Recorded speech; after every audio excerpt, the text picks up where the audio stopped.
I was sitting on my couch Thursday evening, tie loosened after a long day showing properties, when my phone lit up with a notification from the family group chat. Mom's message appeared. "Don't come to the wedding. You and your kids just make things awkward." My sister Amanda reacted with a laughing emoji, then another. Then Craig, my brother, joined in. More laughing faces flooded the screen. My heart dropped into my stomach as I remembered something they'd all forgotten.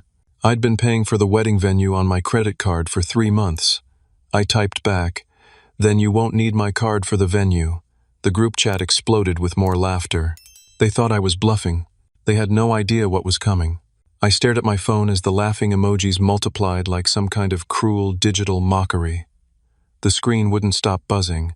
Message after message poured in, each one more dismissive than the last. Amanda typed, "Sure, Damien, whatever helps you sleep at night."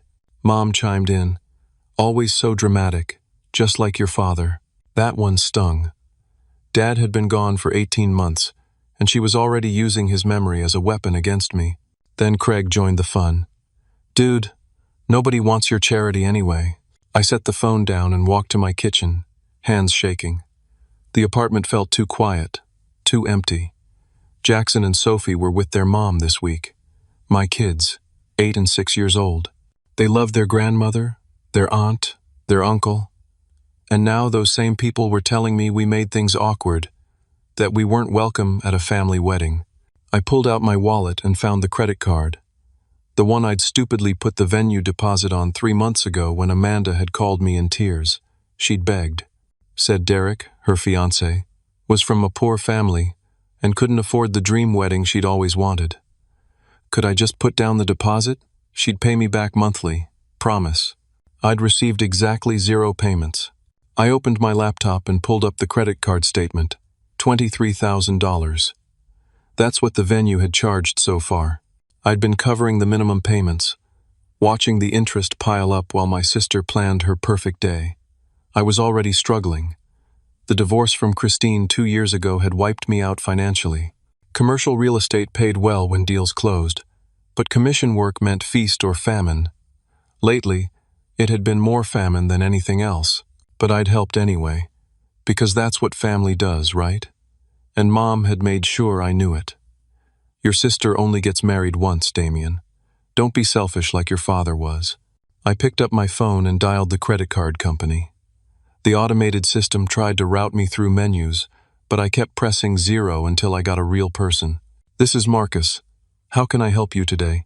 I need to cancel authorization for charges from Riverside Manor Events." "One moment, sir." Keys clicked in the background. "I see several charges from that vendor. Are you disputing these?" "Not yet.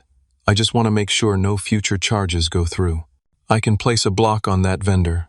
Let me just verify. There's a pending charge of $12,000 scheduled to process in 3 days. That will be declined. Is that correct?" My stomach twisted. $12,000. The final venue payment. The wedding was in 2 weeks. Without that payment, there'd be no wedding. "Yes, that's correct. Done. Is there anything else I can help you with today?" "No, thank you." I hung up and sat in the silence. Part of me felt sick. Part of me felt free. I'd just nuked my sister's wedding. But she'd stolen from me first, hadn't she? And then told me my kids and I weren't welcome. The group chat had gone silent. 30 minutes passed. I made myself a sandwich I couldn't eat. Then my phone exploded. Amanda called first. I answered. "What did you do?" She was screaming so loud I had to hold the phone away from my ear. "The venue just called. They said the payment was declined. You're sabotaging my wedding. You're a terrible brother. I hate you. I hate you."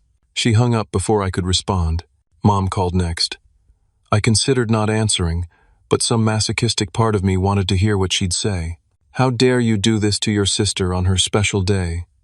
Her voice was ice. "You are not my son. Don't ever contact this family again." Click. Craig sent a text. "Always knew you were selfish. Dad would be ashamed." I was about to turn off my phone when it rang again. Unknown number. "Hello? Is this Damien Fletcher?" "Yes. This is Patricia Patterson from Riverside Manor Events. I'm calling regarding your credit card on file for the Amanda Fletcher wedding. I canceled authorization for charges. Yes, I'm aware. But I need to ask you something. Are you aware that your sister has been using your card for additional services beyond the venue rental? My blood went cold. What do you mean additional services? Mr. Fletcher, according to our records, your card has been charged for a catering upgrade, premium open bar package, honeymoon suite, and rehearsal dinner. The total comes to $41,000. I couldn't breathe. 41,000? Yes.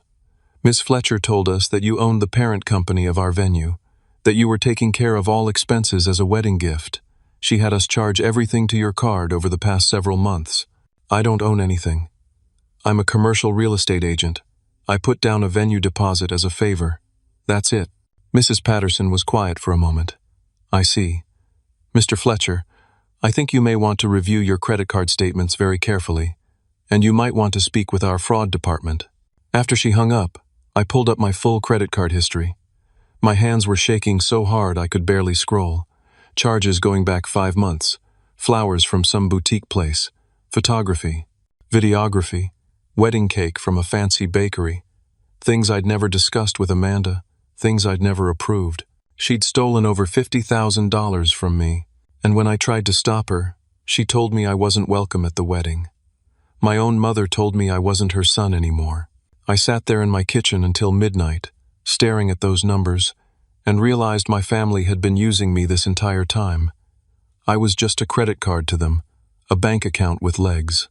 And when I finally said no, when I finally stood up for myself, they cast me out like I was the villain. Friday morning, I called my credit card company again. This time I asked for the fraud department. The representative, a woman named Jennifer, listened to everything. The unauthorized charges, Amanda's lies to vendors, the total amount.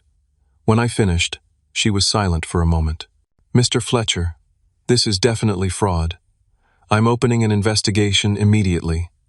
All charges will be frozen pending review. You won't be responsible for any amount we determine was unauthorized. What happens to my sister? If our investigation confirms fraud, we'll pursue criminal charges.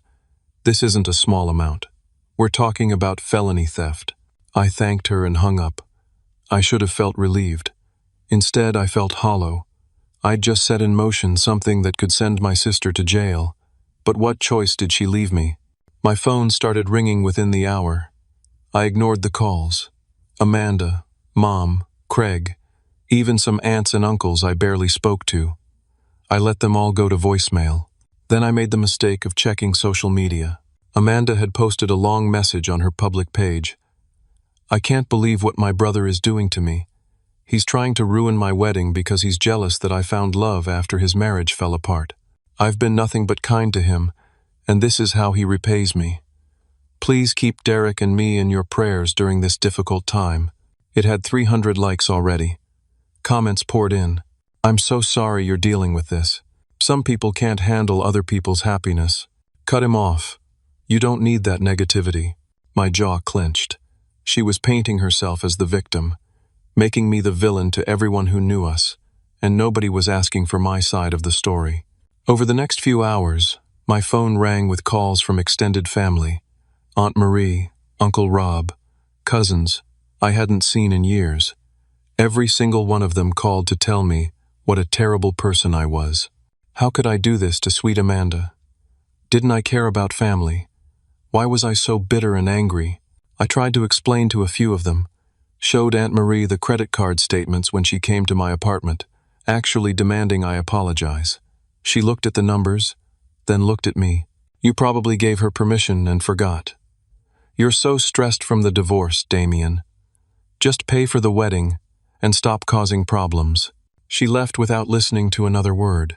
By evening, I was exhausted, emotionally drained. I'd been called selfish, bitter, jealous, cruel, and vindictive more times than I could count. Not one person had asked if I was okay. Not one person had questioned Amanda's story. Then my phone rang. Christine, my ex-wife. My heart sank. We had a decent co-parenting relationship mostly, cordial, functional, but her voice when I answered was pure fury. What have you been telling our kids about my family? What? Nothing. What are you talking about? Sophie came home crying today. Damien. Crying. She said Grandma told her that Daddy doesn't love them anymore. Jackson told me that Aunt Amanda said you were trying to hurt the family. What is going on? I felt like I'd been punched in the chest. They said what? Don't play dumb. They're 8 and 6 years old. They're terrified. They think you hate your own family, which means you must hate us too. Christine, that's not what's happening. Amanda stole $50,000 from me.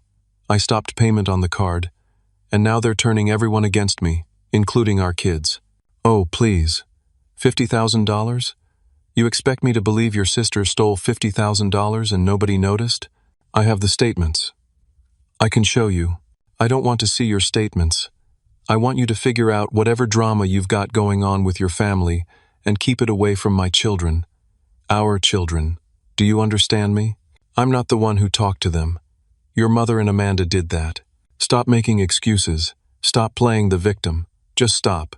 She hung up. I stood there holding my phone, feeling like the world was tilting. They'd gotten to my kids, poisoned Jackson and Sophie against me, made them think their father was some kind of monster. 10 minutes later, an email came through. From Christine's lawyer. The subject line read, "Emergency custody hearing." I opened it with shaking hands. Christine was filing for full custody, citing my unstable behavior, my conflict with extended family, and concerns about my mental state creating a hostile environment for the children. The hearing was scheduled for the following Tuesday, 4 days away. I called my divorce lawyer, Tom Sanders, left a voicemail begging him to call me back, sent him the email. Then I sat down on my couch and put my head in my hands. I'd tried to stop being stolen from. That's all I'd done. Set a boundary, said no. And in response, my family had declared war. They were going to take my kids, destroy my relationship with Jackson and Sophie, make me into something I wasn't. And the worst part? I didn't know how to fight back. Every move I made seemed to make things worse. Every time I tried to defend myself, they twisted it into more ammunition against me. I looked at my phone, at the family group chat that had started all this. Mom's message was still there. You and your kids just make things awkward. Maybe they were right. Maybe I was the problem. Maybe I should have just kept my mouth shut and let Amanda steal from me. Let them use me. Let them walk all over me.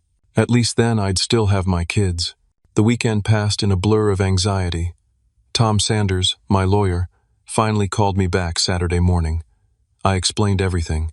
The credit card fraud, the family's reaction, Christine's emergency custody filing. Okay. Slow down, Tom said. Let's deal with one thing at a time. The custody hearing is Tuesday. We need to prepare. Bring all your credit card statements. Any communication with your sister about the venue, anything that shows you were reasonable and she was stealing. Will that be enough? It should be. Christine's filing is based on you being unstable, but you're not. You're responding appropriately to being defrauded. The judge will see that. I wanted to believe him. Tuesday morning, I put on my best suit, the one I wore to close big deals. I wanted to look stable, responsible, like the father I was.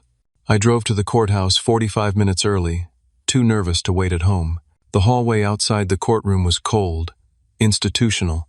I sat on a bench reviewing my documents for the 100th time when Christine arrived with her lawyer, a sharp-looking woman in her 50s named Barbara Klein. Christine wouldn't look at me. Then I saw my mother walk in. She spotted me, and her face twisted with disgust. She sat on a bench near Christine, and they spoke in low voices.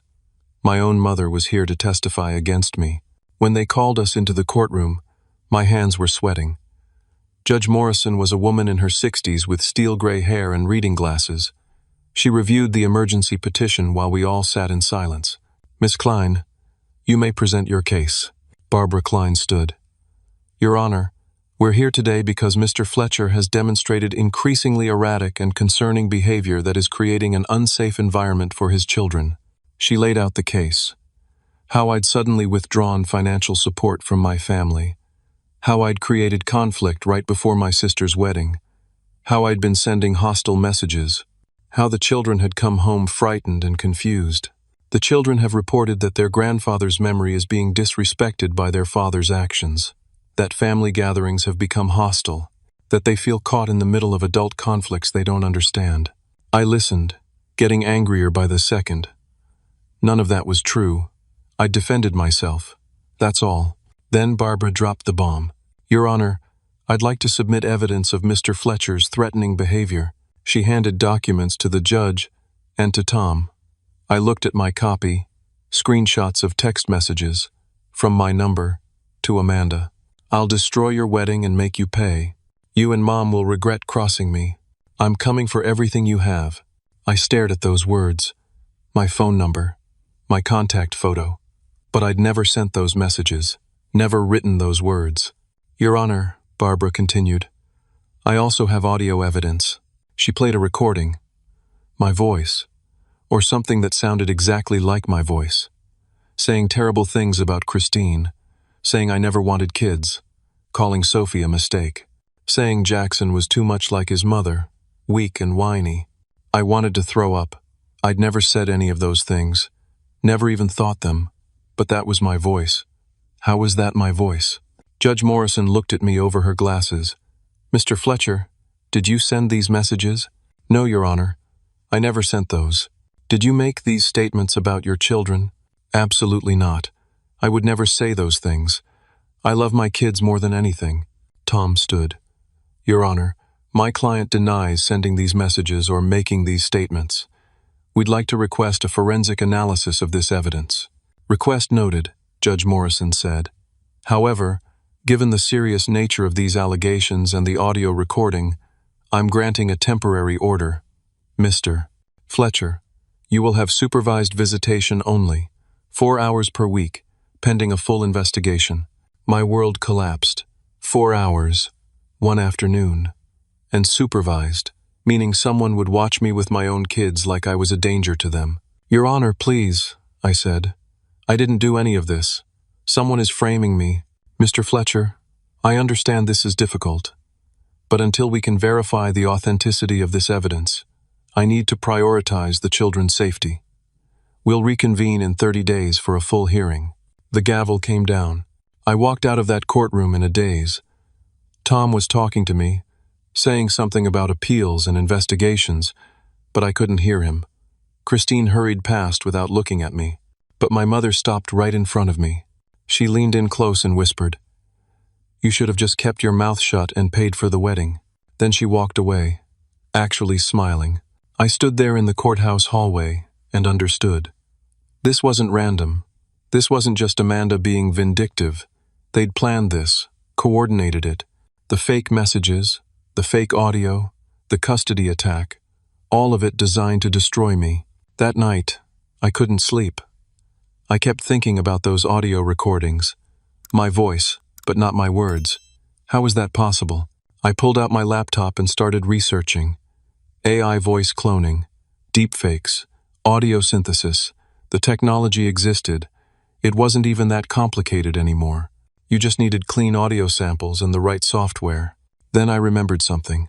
I pulled up Derek's social media, Amanda's fiancé, the man I'd never really gotten to know. His profile said he worked in audio production. I scrolled through his posts. There were projects he'd worked on, demo reels, and then I found it. A post from 6 months ago. Just finished an amazing project using AI voice synthesis. The future of audio production is here. Derek had created the fake evidence. I was sure of it. He had the skills, the access to my voice from family videos, the motive to help Amanda. But how could I prove it? And even if I could, who would believe me now? Wednesday morning, I tried to focus on work. I had a major deal closing. A client named Richard Harrison had been working with me for 3 months to find the perfect office building for his expanding tech startup. The building we'd found was ideal. 10,000 square feet in a great location. The commission would be $87,000. Money I desperately needed now, with legal fees piling up and supervised visitation requiring paid monitors. I was reviewing the closing documents when my phone rang. Mr. Harrison. Richard, good morning. I was just going through I'm terminating our agreement, Damien. The words hit me like cold water. What? Why? I don't do business with people who abuse their family. His voice was cold, distant, not the friendly client I'd spent months working with. I don't understand. What are you talking about? I received some information about you. Messages you sent to your sister. Audio recordings. I have a daughter, Damien. The way you talked about your own kids? That's disgusting. I want nothing to do with you. Richard, please. Those aren't real. Someone fabricated. He hung up. I sat there staring at my phone. Someone had sent the fake evidence to my clients. This wasn't just about destroying my family relationships. They were coming after my career. Over the next 2 days, it got worse. 3 more clients called to terminate their agreements. All of them had received anonymous emails with the fake text messages and audio recordings. All of them wanted nothing to do with me. My broker's license could be at risk if clients started filing complaints. My reputation, built over 12 years in commercial real estate, was being systematically destroyed. Thursday afternoon, my phone rang. Unknown number again. Damien Fletcher speaking. Mr. Fletcher, this is Ronald Brennan. I'm the attorney handling your late father's estate. Dad, I'd been so consumed with the current crisis I'd barely thought about the probate process still grinding along 18 months after his death. Yes, Mr. Brennan. Is everything okay?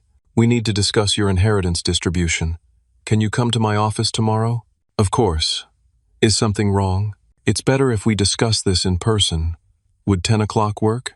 I agreed and hung up, a new knot of anxiety forming in my stomach. Friday morning, I drove to Mr. Brennan's office in downtown. He was a man in his 60s with kind eyes and a careful way of speaking. He gestured for me to sit. Damien, I'm going to be direct with you. Your sister Amanda has filed a petition to contest your father's will. What? She's claiming that your father had dementia when he revised his will 2 years ago, that he didn't know what he was signing. She's seeking to have you removed as a beneficiary and to redistribute your share between herself and your brother Craig. I felt dizzy. Dad didn't have dementia. He was sharp until the end. I know. I met with him several times during that period. He was entirely competent, but Amanda has hired a lawyer, and your mother is supporting her petition. They're claiming you manipulated him when he was vulnerable. How much is at stake? Your father's estate is worth approximately $1.2 million. Split 3 ways, that's $400,000 each. If Amanda succeeds, you'd receive nothing. $400,000. Money that could solve all my current problems. Money Dad had wanted me to have, and Amanda was trying to take that too. There's something else, Mr. Brennan said. His face was grave. I've been going through your father's financial records, doing my due diligence as executor. I found something disturbing. He slid a folder across the desk. Inside were bank statements. I recognized Dad's account numbers. Your mother had power of attorney during your father's final year. These statements show a series of large transfers from your father's accounts to accounts in Amanda's name. $230,000, moved over the course of 8 months, right before he died. I stared at the numbers. They stole from him? It certainly appears that way. The timing is suspicious. The amounts are significant, and none of these transfers were mentioned in any family discussions about the estate. So Amanda's wedding debt, the money she spent, may have been your father's money that was taken improperly. Yes, I sat back in my chair. The picture was becoming clear. Amanda had stolen from Dad while he was dying, burned through the money, then needed more, so she started using my credit card. When I cut her off, she orchestrated this entire attack to destroy me and take my inheritance too. What can we do? I asked. I'm going to oppose the petition vigorously. Your father's will was properly executed. I have notes from our meetings showing his competence. And now we have evidence of financial impropriety on your mother and sister's part. This actually strengthens your position. I thanked him and left. But instead of feeling relieved, I felt worse. My mother and sister had stolen from my dying father, used him, and when he was gone, they'd turned on me. I was driving home when my phone rang. Christine, what now? I didn't mean to sound so bitter, but I was done pretending. Damien, I just got a call from my custody lawyer. Great. What did I supposedly do now? The credit card company pressed charges against Amanda for fraud. It's all over the news. There's going to be a criminal trial. I pulled over to the side of the road. I didn't ask them to do that. I know. Barbara looked into it. Apparently, when fraud goes over $50,000, they automatically pursue criminal charges. It's company policy. Okay, Damien, is it true? Did she really steal that much from you? Yes, Christine. She stole over $50,000. Then she told me my kids and I weren't welcome at her wedding, so I stopped payment. That's all I did. Silence on the line. Why didn't you explain this better in court?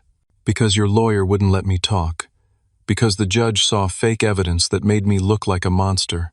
Because nobody wanted to hear my side. More silence. Then, I need to think about this. She hung up. I sat in my car on the side of the road and realized I'd hit rock bottom. My business was destroyed. My inheritance was being challenged.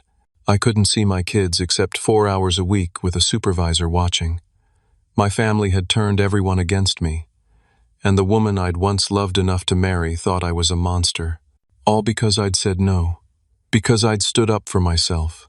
Because I'd refused to keep being stolen from. Maybe Aunt Marie was right. Maybe I should have just paid for the wedding and kept my mouth shut. At least then I'd still have my life. The supervised visitation took place at a neutral location, a sad little room in a family services building with old toys and uncomfortable chairs. A woman named Mrs. Chen sat in the corner with a clipboard, watching my every move with Jackson and Sophie. Sophie wouldn't look at me. She sat in a chair by the window, arms crossed, staring outside. Jackson at least acknowledged my presence, but he was different, guarded, distant. Hey, buddy.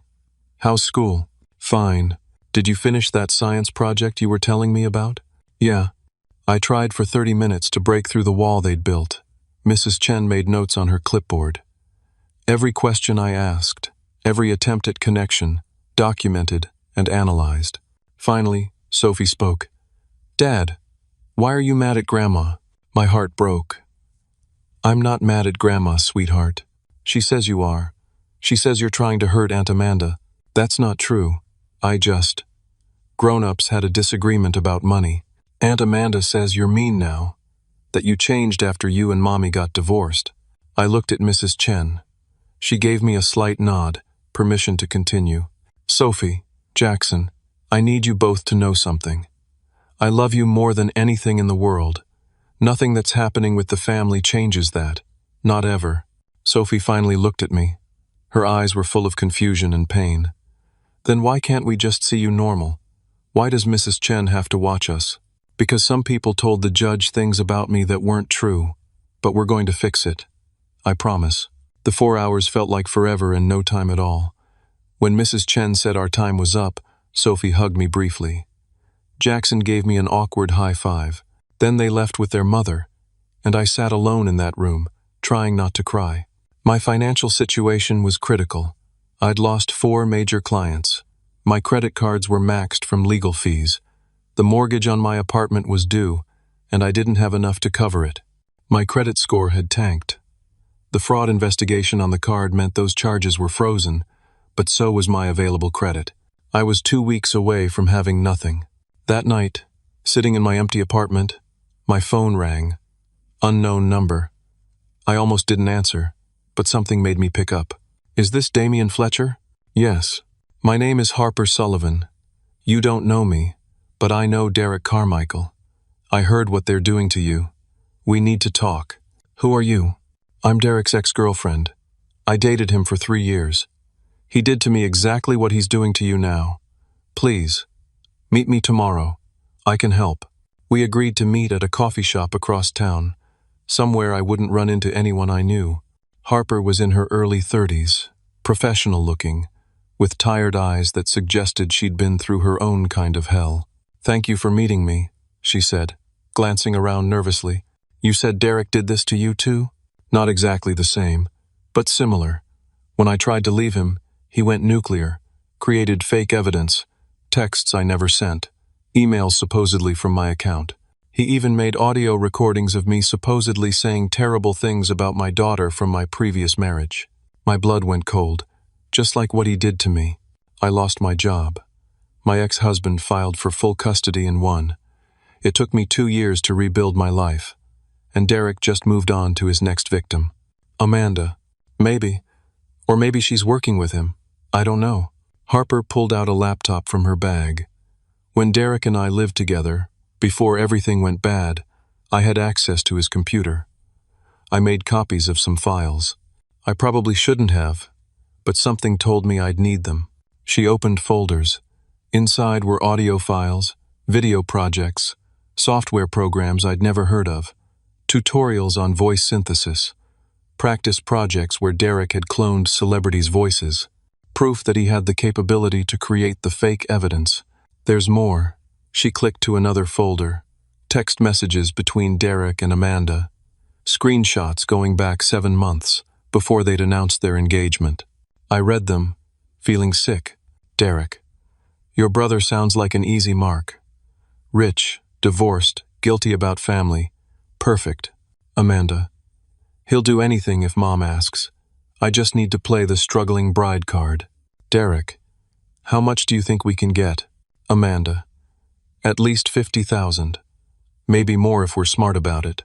They planned this, I whispered. From the beginning, Harper said. Derek's done this before, not just with me. There are at least 3 other women I know of. He meets someone with money or connections, gains their trust, then takes everything he can, and destroys anyone who gets in the way. Can I use this in court? This is proof. Harper's face fell. That's the problem. I got these files by accessing Derek's computer when we lived together. A lawyer told me they might not be admissible. The chain of custody is questionable. And if Derek claims they're fake, it's my word against his. But there has to be something we can do with this. I'm willing to testify about Derek's capabilities, about what he did to me. But Damien, you need to know something. Derek threatened me when I left. Badly. I had to move. Change my phone number. I've been looking over my shoulder for 2 years. If I come forward now, he'll come after me again. I looked at this woman who'd suffered so much because of the same man who was destroying my life. I can't ask you to do that. You're not asking. I'm offering. But we need to be smart about this. We need solid evidence that will hold up in court, not just screenshots that could be dismissed. I thanked Harper and took copies of everything she had. That night, I called Tom Sanders and explained what I'd found. Tom reviewed the materials. This is explosive, Damien. But Harper's right. The evidence chain is problematic, and Derek's a professional in this field. He can claim these files are manipulated. It could backfire. So what do I do? Let me talk to some people. See if we can get a forensic analysis of the original audio files from Christine's lawyer. If we can prove they're fake, Harper's evidence becomes corroborating rather than primary. But don't get your hopes up. This is going to be hard to fight. Against Tom's advice, I sent everything to Christine. All of Harper's screenshots, the proof of Derek's capabilities, an explanation of what had really happened. I wrote, I know you don't believe me. I know I sound crazy. But please, just look at this. Our kids deserve to know the truth about who their father really is. 2 days later, I got a response. From Christine's lawyer, not Christine herself. Mr. Fletcher, your continued attempts to contact my client regarding unsubstantiated conspiracy theories constitute harassment. You are in violation of the court's communication order. Any further contact will be reported to the judge. Additionally, we are filing a motion to suspend your visitation entirely pending psychiatric evaluation. My hands shook as I read it. I'd tried to show Christine the truth, and it had been twisted into proof that I was unstable, that I was dangerous. The motion was filed the next day. The hearing was scheduled for the following week. They were going to take away even my 4 hours. I wouldn't see my kids at all. I sat alone in my apartment, looking at the eviction notice that had been taped to my door.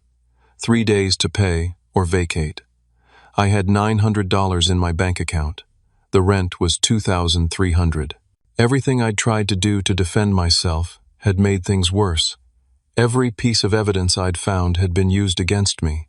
Every ally I'd tried to reach out to had been turned into another weapon pointed at my head. I'd lost my family, my career, my money, my home, my kids, and there was nothing I could do to stop it. I didn't get out of bed for 3 days, let my phone die, didn't eat, just lay there staring at the ceiling, trying to figure out how everything had gone so wrong so fast. On the 3rd day, someone pounded on my door. I ignored it. They pounded again. Then my phone, which I'd finally plugged in, started ringing. Mr. Brennan, my father's attorney. Damien, I've been trying to reach you for 2 days. Where are you? Home. I'm outside your building. Let me up. I found something. You need to see this immediately. I buzzed him in. Answered the door in sweatpants and a 3-day-old shirt. He took one look at me and his expression softened. Get dressed. We're going to my office. This can't wait. 30 minutes later, I was sitting across from him, coffee in hand, trying to focus. I've been going through your father's personal papers, Mr. Brennan said. Not just financial records. Everything. Letters, journals, notes. Your father was meticulous, Damien, especially in his final months. He opened a leather-bound journal. My father's handwriting, shaky but legible. He knew his mind was failing, the early stages of dementia, but he also had moments of clarity, and in those moments, he documented everything. Mr. Brennan turned pages. Entries dated from 2 years ago, my father writing about noticing money missing from accounts, about questioning my mother, about her explanations that didn't make sense, about catching Amanda in lies. One entry, dated 3 months before his death. I see it now. They're taking the money. Both of them. They think I don't notice, but I do. Some days I forget. But today, I remember everything. I need to protect Damien. He's the only one who hasn't stolen from me. Another entry. Changed my will today. Made sure Damien gets his full share. They'll try to take it from him. They'll say I didn't know what I was doing. But I know. I know exactly what I'm doing. This diary is my proof. These are my words, in my hand, from my mind. Let them try to take it. I couldn't speak. Tears were running down my face. My father had known. He'd seen what they were, and he'd tried to protect me from beyond the grave. This changes everything, Mr. Brennan said.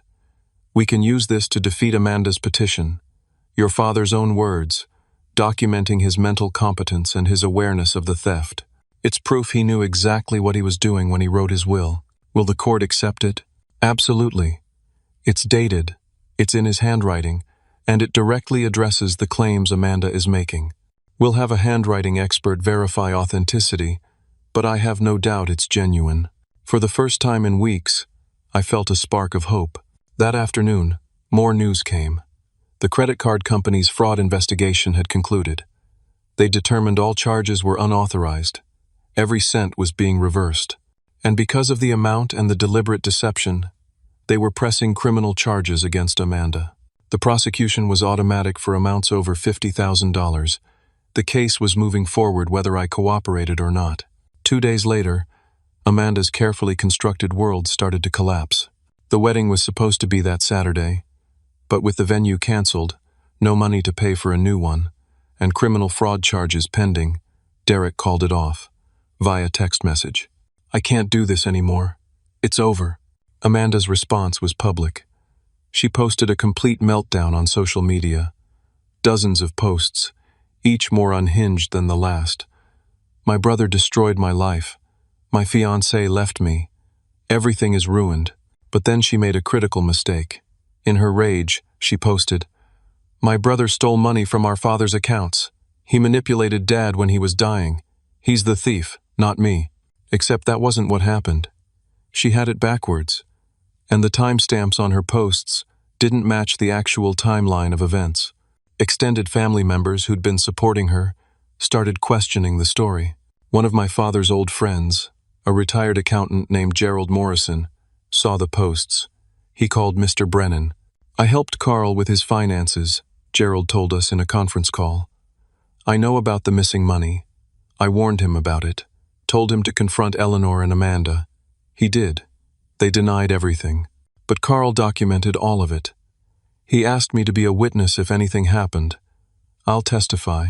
Gerald had bank statements, transfer records, proof that my mother had moved $230,000 from my father's accounts to Amanda's, evidence that matched exactly what my father had written in his diary. The probate court scheduled an emergency hearing. Amanda's petition to contest the will was falling apart before it even began. Then Christine called. Her voice was different, uncertain. Damien, my cousin, works at the courthouse. She saw the criminal fraud charges against Amanda. The amount, the evidence. She told me about it. Okay, I didn't know it was that much. I didn't know about the diary. I didn't know any of it. I tried to tell you.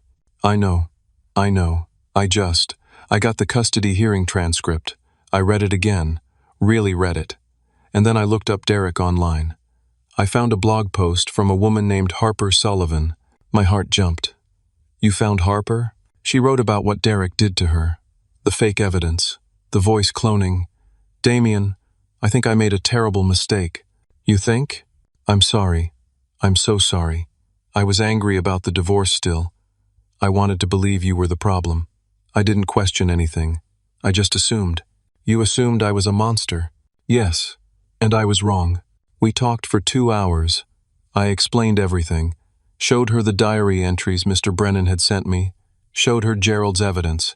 Showed her the timeline of how Derek and Amanda had planned this from the beginning. Christine cried. What have I done to our kids?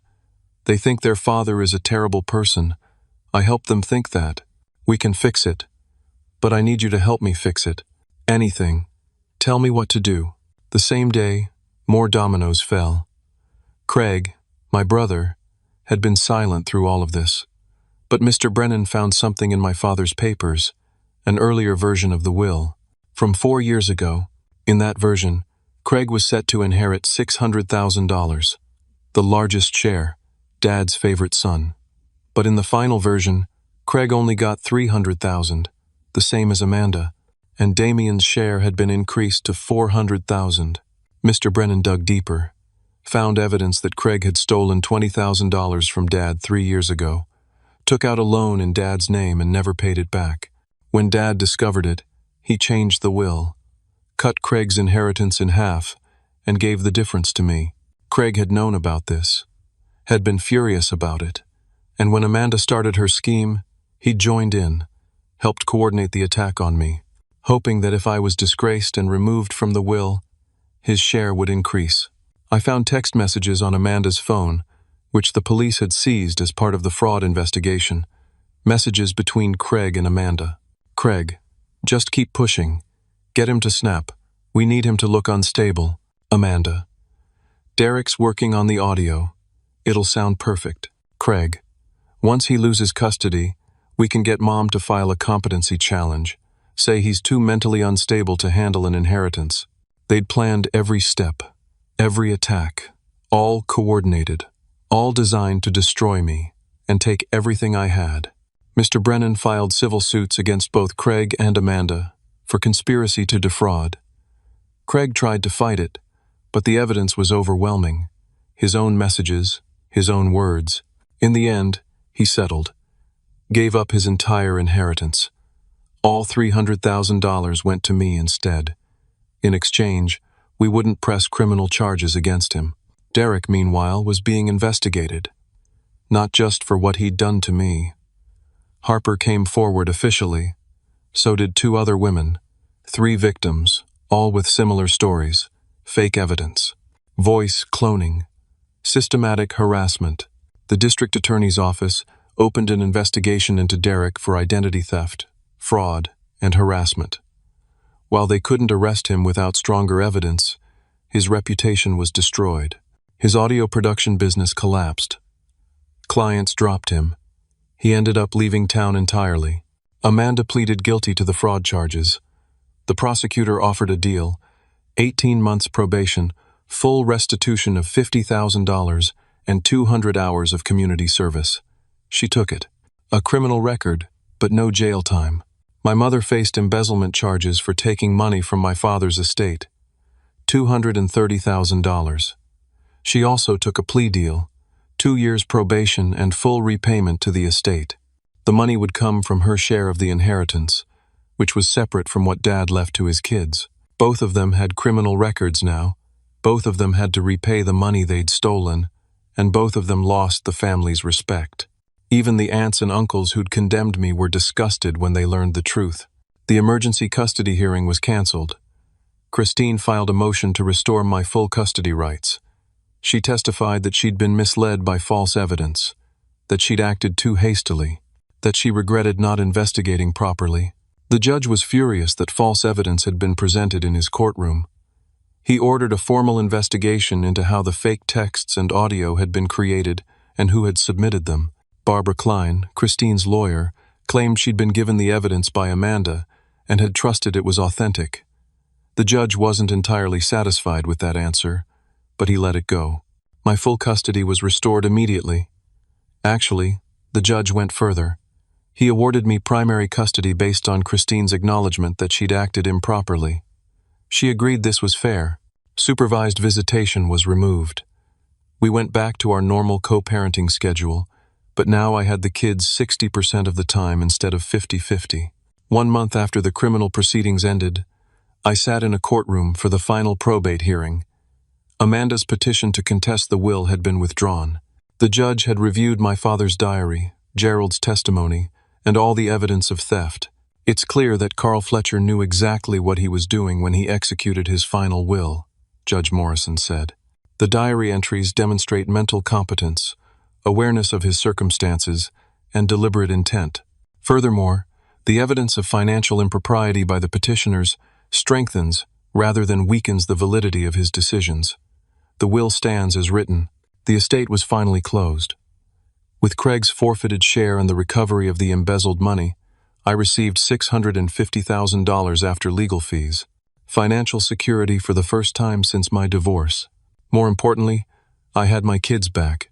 That first overnight after everything was resolved, Jackson and Sophie were nervous. We ordered pizza and sat on the couch together. "I need to talk to you both about what happened," I said. They looked at me with those wide, uncertain eyes. Grandma and Aunt Amanda made some very bad choices. They lied about me. They said things that weren't true, and for a while it seemed like they were going to win. But they didn't. Because the truth always comes out eventually. Sophie's eyes filled with tears. "I thought you didn't love us anymore." I pulled her close. "Sophie, I will always love you. Nothing in this world could ever change that. Not Grandma's lies. Not anything. You and Jackson are the most important people in my life." Jackson, trying to be brave, said, "We're sorry we believed them, Dad." "Don't be sorry. You're kids. You're supposed to trust the adults in your life. This wasn't your fault. The adults failed you. I should have protected you better from all of this. But you did protect us," Jackson said. "You fought back. You proved they were lying. And that's what I want you to remember. When someone treats you badly, when someone lies about you, you stand up for yourself. You don't let them win, even when it's hard, even when it seems impossible. You fight for the truth." We talked for hours that night. About trust, about family, about how blood doesn't always mean love and love doesn't always mean blood. They asked questions. Hard questions about their grandmother, about their aunt, about why people they loved had hurt their father. I answered honestly, age-appropriately, but honestly. They deserved that. My business slowly recovered. Mr. Harrison, the first client I'd lost, called 3 months later. "I owe you an apology, Damien. A huge one. I should have talked to you before believing anonymous emails. Thank you for saying that. I'd like to work with you again. If you'll have me." I closed the office building deal. That $87,000 commission came through. Other clients returned. Some didn't, but new ones came. My reputation rebuilt itself, stronger than before, because now people knew I was someone who stood up for himself, who didn't let others walk over him. The extended family was divided. About half reached out to apologize. Aunts and uncles who'd condemned me admitted they'd been wrong. They'd believed Amanda's social media posts without asking questions. I forgave some of them. Others, I kept at arm's length. Forgiveness doesn't mean forgetting. It doesn't mean letting people who hurt you have access to hurt you again.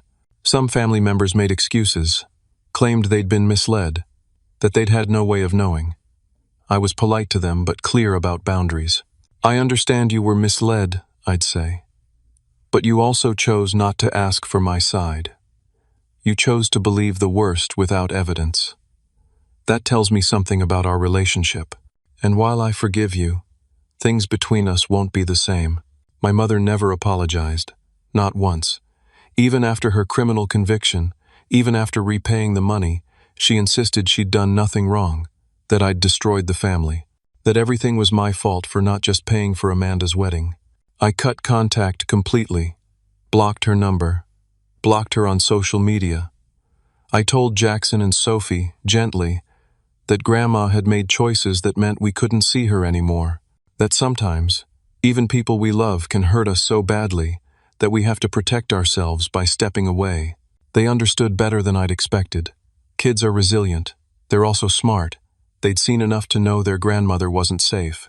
Amanda sent a letter 6 months later, written as part of her mandated counseling. It wasn't quite an apology, more of an explanation. She admitted Derek had manipulated her, that she'd been greedy, that she'd convinced herself I owed her something because she was struggling and I had a career. I know sorry isn't enough, she wrote. I destroyed your life because I wanted a fancy wedding, because I felt entitled to your money. I can't take that back. I just wanted you to know that I see it now. What I did, who I became. I read the letter twice, put it in a drawer. Maybe someday I'd respond. Maybe someday I'd be ready to have a relationship with her again. But not today, not this year, maybe not ever. And I was okay with that. Christine and I never got back together. That ship had sailed. But we became real co-parents, partners in raising our kids. She'd apologized 100 times for believing the lies, for not investigating, for almost taking my kids away. I was so angry about the divorce, she admitted. I wanted you to be the villain. So when your family gave me a villain story, I grabbed it. I'm sorry, Damien. I'm so sorry. I forgive you. But you need to forgive yourself too. We both made mistakes in our marriage. We both contributed to the divorce. What matters now is that we do better for Jackson and Sophie. We actually became friends, real friends. We'd text about the kids, sure, but also about life, about work, about the little things. It was strange and wonderful to discover that the person I'd once loved enough to marry could become the person I trusted most to have my back. 6 months after everything ended, I moved into a new apartment, nicer neighborhood, 3 bedrooms, so Jackson and Sophie each had their own space. I used some of the inheritance money for a down payment. The rest I invested carefully, following advice from a financial planner. The kids were thriving. Jackson joined the school basketball team. Sophie started taking art classes. They did well in school. They laughed. They played. They were just kids again, not pawns in an adult war. I started dating someone, a woman named Rachel I'd met at a client's open house. She was kind, patient, and understood that my kids came first. We took things slow, no pressure, just seeing where it might go. But mostly, I focused on myself and my kids, on building a life that felt safe, stable, true. One Saturday morning, about 8 months after the final court hearing, I made pancakes for Jackson and Sophie. They sat at the kitchen counter, syrup everywhere, talking over each other about their plans for the day. Dad, can we go to the park? Sophie asked. Can Tyler come over tonight for video games? Jackson added. My phone buzzed. A notification. Someone had re-added me to the family group chat. I looked at the screen, saw Amanda had posted something, some plea for sympathy or attention. I stared at that notification for a moment. Then I deleted the entire conversation, blocked everyone in it, turned back to my kids. Park sounds perfect. And yes, Tyler can come over. Sophie hugged me. Jackson gave me a high five. Normal, beautiful, everyday moments. This was what mattered. Not revenge, not vindication, just peace. I thought about everything I'd been through. The text message that started it all. The fraud, the custody battle, the fake evidence, the systematic destruction of my life, and how I'd fought back, not with anger or cruelty, but with truth, with evidence, with standing firm in who I knew myself to be. I'd learned something important through all of it. Family isn't determined by blood, it's determined by love, respect, and trust. Some people will try to tear you down. Sometimes those people share your DNA. You can't control their choices. You can only control your response. Standing up for yourself isn't selfish, it's necessary. Setting boundaries isn't cruel, it's self-preservation. The people who truly love you will understand. The people who don't weren't worth keeping anyway. My father had known this. That's why he'd protected me in his will. That's why he'd documented everything. One final gift from beyond the grave. The truth. The validation that I wasn't crazy. That I wasn't wrong. That I was worth protecting. I looked at Jackson and Sophie, syrup on their faces, arguing about whether chocolate chip or blueberry pancakes were better. This was my family. This was what I'd fought for, and it was worth every painful moment. Sometimes the hardest person to fight for is yourself, but you're worth fighting for.